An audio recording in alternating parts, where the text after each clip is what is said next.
Hello, my name is Harzing and I'm a professor, research mentor and staff development lead at Middlesex University London. Welcome to this presentation on improving your research profile, reputation and impact. This presentation consists of 8 sections that can be watched as freestanding videos or as part of a long playlist. This is the third part of the presentation in which I'll tell you all about different data sources for citation metrics and about how different data sources and different research metrics paint a very different picture of research performance across disciplines. If you've missed the first 2 sessions on why your research profile is so important and about what impact is, you may want to go back to that. In this session, I'll give you a crash course on data sources and metrics. This will be followed by 2 sessions on citation analysis and how to improve your citation record, and 3 sessions on the creation of research profiles and the use of social media, finishing up with some handy guides for those new to this arena. Now, where do you even find citation data? When I started in academia over 30 years ago now, all that was available was the Web of Science, which was a citation index created by Eugene Garfield. And in my early days, and remember that I started in academia when the World Wide Web didn't exist and email had only just been introduced, the Web of Science consisted of very heavy volumes of books with wafer-thin, almost see-through paper. You would go to the library and carry these back-breaking books to a table and find out what articles had cited a particular article that you were interested in. It was actually quite revolutionary when it was launched because it was a way to understand how a field of research had developed from some seminal articles. Before that, all you could do was look at the references in an article, but that was looking backward, not forward. Fast forward 30 years and these citation indices are not just used to do literature research but also to evaluate academics. And again, we might well think this is not a positive development, but this is not something you and I can change overnight. And so that's not what this presentation is about. In those 30 years, though, alternative data sources beyond the Web of Science were introduced. Like many scientific development, the Web of Science started out in the sciences and life sciences. And as a result, the articles and journals covered in the Web of Science tended to be mostly journals in these disciplines. They also tended to be international journals in the English language only. And although the Web of Science later introduced a social science citation index and an arts and humanities index, coverage in these disciplines always remained lower than in the sciences and in the life sciences, with engineering falling kind of in between. Whereas more than 90% of the journals in microbiology might be covered in the Web of Science, this might be as low as 20% in some of the arts and humanities. So when in 1996 Scopus was introduced by Elsevier as an alternative data source, this did provide better coverage, especially for engineering and the social sciences. However, both Scopus and the Web of Science primarily focused on journal publications, which is the traditional outlet for the sciences and life sciences. But in engineering, conference papers are a very important and prestigious outlet, whereas in the social sciences and humanities, books and book chapters and publications in local and regional journals, including publications in languages other than English, are also important. So when in 2004 Google Scholar was introduced, this provided a major step forward as it covered any publication that was available on websites that Google had identified as having academic content. So this included books, other languages, but also conference papers, research reports, working papers, and even software, as we will see later in this presentation.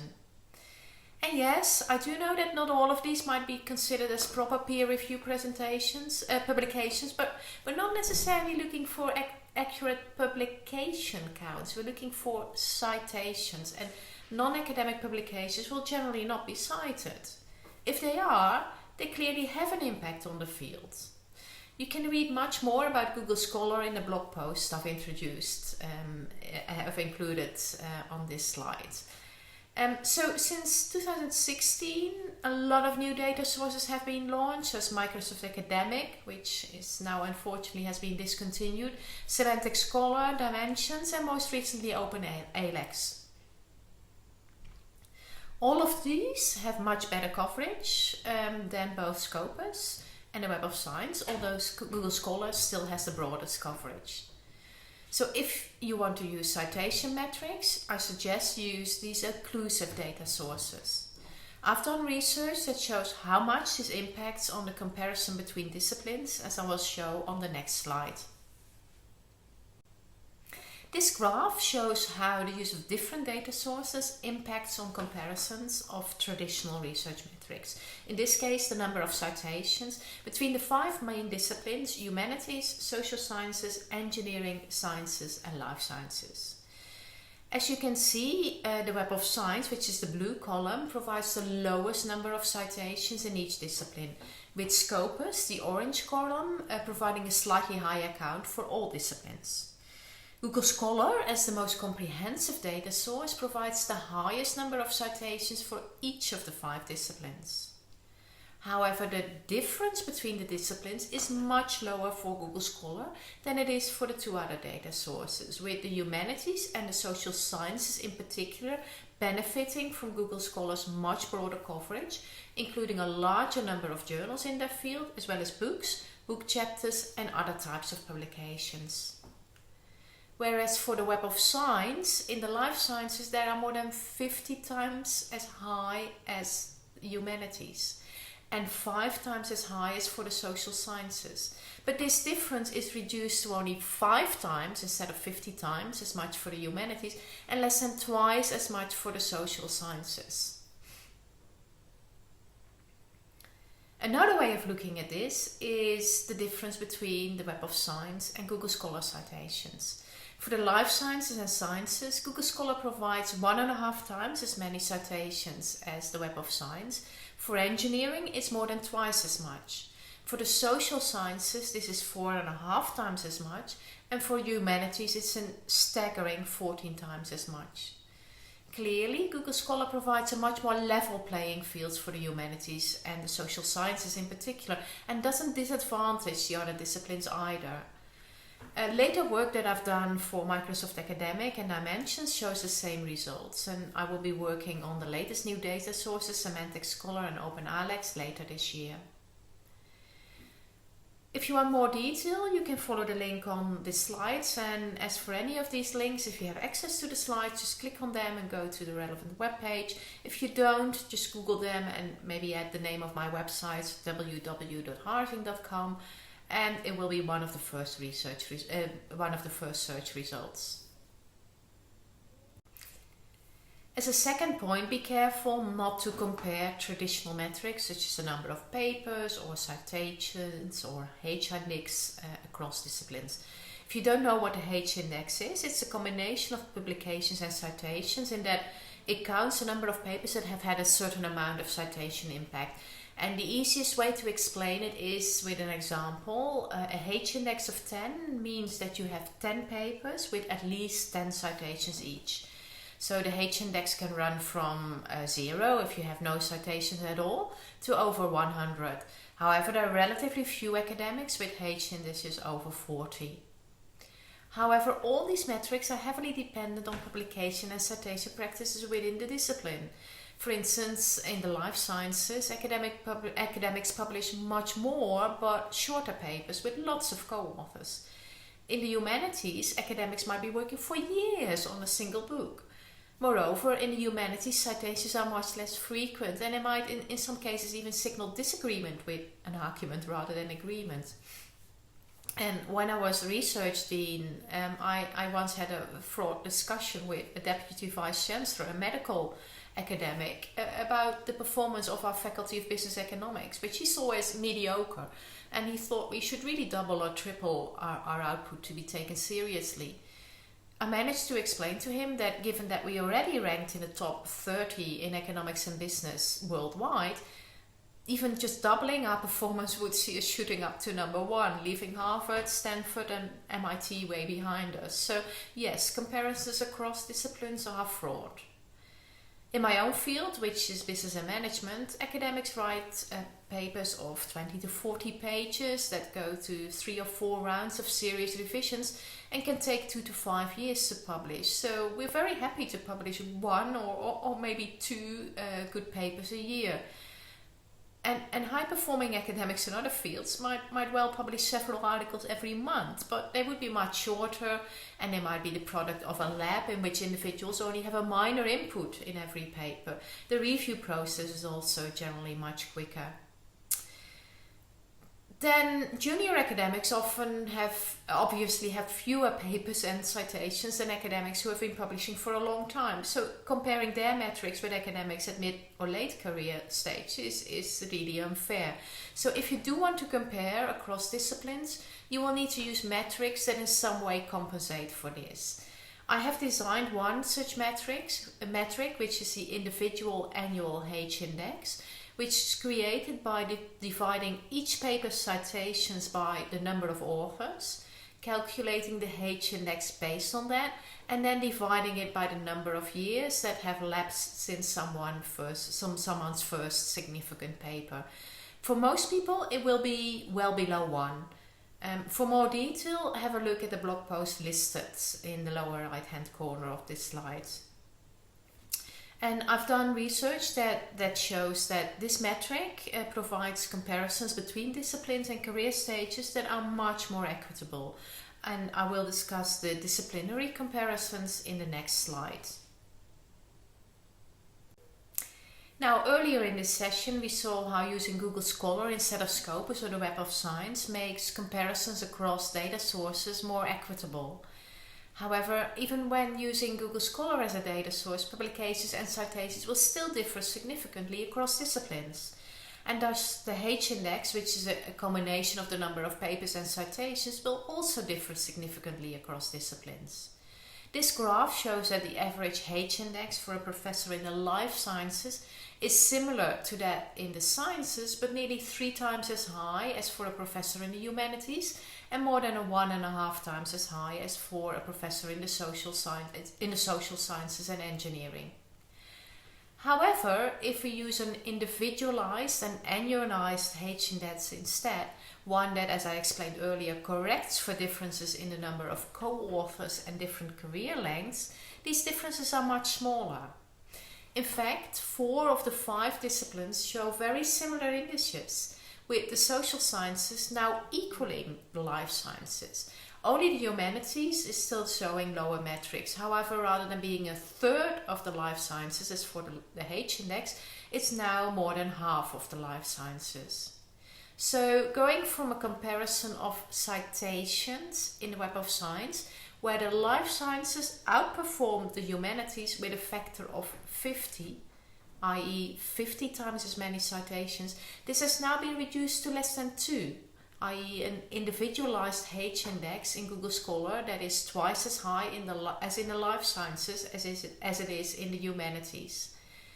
For the social sciences, the change was even more dramatic, going from a factor of 5, that means citations in the life sciences being 5 times as high as in the social sciences, to being equal to the life sciences and higher than engineering and the sciences. So whilst we should always be careful in comparing metrics across disciplines, if we do compare them using comprehensive data sources and metrics that correct for different publications and citation practices are essential. If you want to read about this in more detail, just follow the link on this slide. Now, I hear some of you saying, but surely you can't reduce someone's academic performance to a single number. I couldn't agree more. Many academics are very averse to the use of metrics, and I do understand their concerns very well. Metrics should never be the only way to compare academics or universities. However, I do think that the automatic assumption that metrics disadvantage the social sciences and humanities is incorrect. That really depends on the data sources and metrics that are used. And my concern is that by rejecting metrics altogether, the social sciences and humanities, and to a lesser extent engineering, might place themselves in a weaker position vis-à-vis the dominant disciplines of the sciences and the life sciences.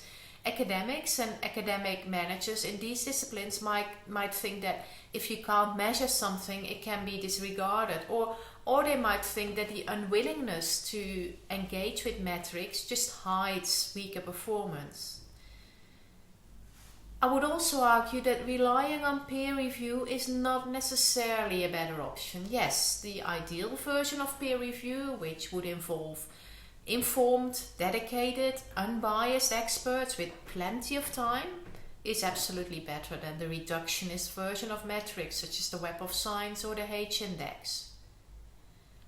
However, an inclusive version of metrics such as Google Scholar H-index corrected for disciplinary differences that I discussed might well work out better than the reality of peer review, because most peer review is done by semi-experts under time pressure. They often take shortcuts in their evaluation by relying on the prestige of the outlet or the institutional affiliation. And even if they don't do this consciously, it will operate on a subconscious level. In one study designed to test these biases, published manuscripts were resubmitted with an unknown university as affiliation, and most of these manuscripts were rejected even though they had been accepted before. Moreover, peer review is also subject to gender, ethnic, language and disciplinary biases, with manuscripts of white, male, native English-speaking academics generally getting better evaluations independent of quality.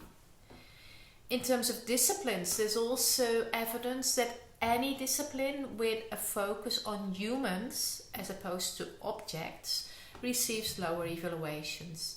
Even within disciplines, this bias is replicated. Moreover, any disciplines or journals with articles that are heavily quantitative rather than qualitative, or theory focused rather than applied, tend to be evaluated higher. So let's forget this notion that peer review is the gold standard, and let's not create two opposing camps, metrics versus peer review. Metrics are by no means perfect, but they're not inherently evil either. It's all about how they are used, and metrics and peer review are both subject to all sorts of biases.